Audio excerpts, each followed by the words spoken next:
Good morning. My name is Jason Roy and I am super excited about sharing my testimony with you. My story this morning is going to be about what we call the Gray Beast, also known as the Texas Department of Criminal Justice, which is also known as prison.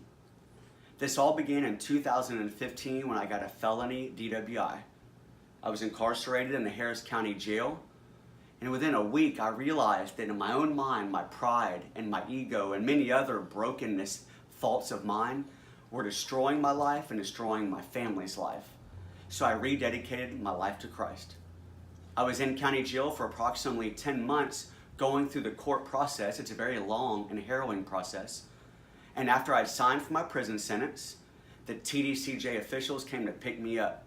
These are not nice men. They're dressed in prison gray, and they let you know very quickly that your life is about to change. They put on very thick rubber gloves.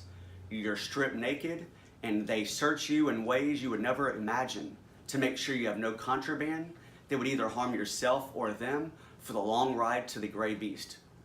After I went through that indignity, I was chained to a man who was in for murder. It was an experience I never expected in my life. We were then shuffled out to a very large white bus, but it's called the Blue Bird. There's a lot of metal in there.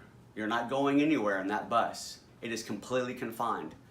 We drove the 1.5 hours up to Huntsville, Texas, where we arrived at the Gray Beast, also known as the Holiday Unit. From there, we were shuffled into a freezing room.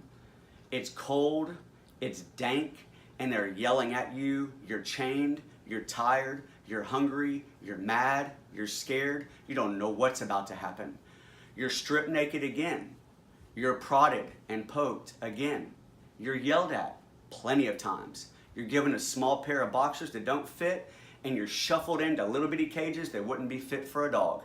You're elbow to elbow with very mad men, very angry men, and then comes the processing part.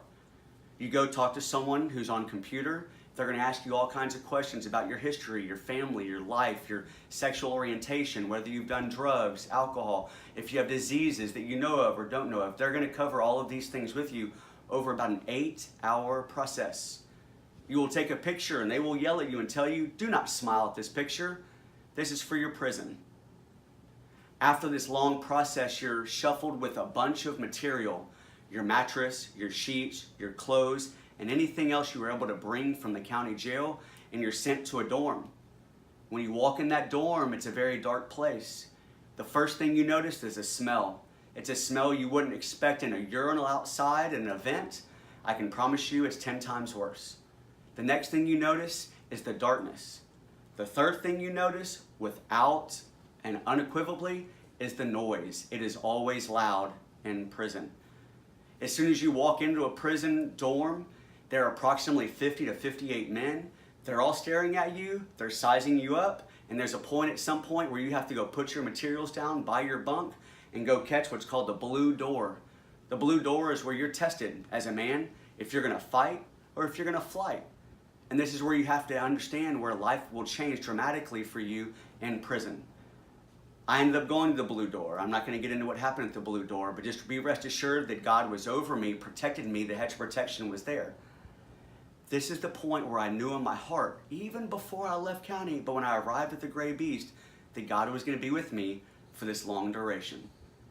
It was a glorious duration. Yes, it was hard. Yes, it was filled with many challenges, but it's over. Today I'm free. I'm free in my heart. I'm free in my mind. I'm free physically.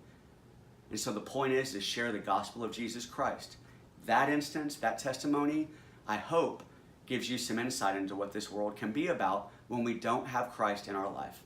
I want to thank you very much for today and for the opportunity to share that testimony with you. Thank you.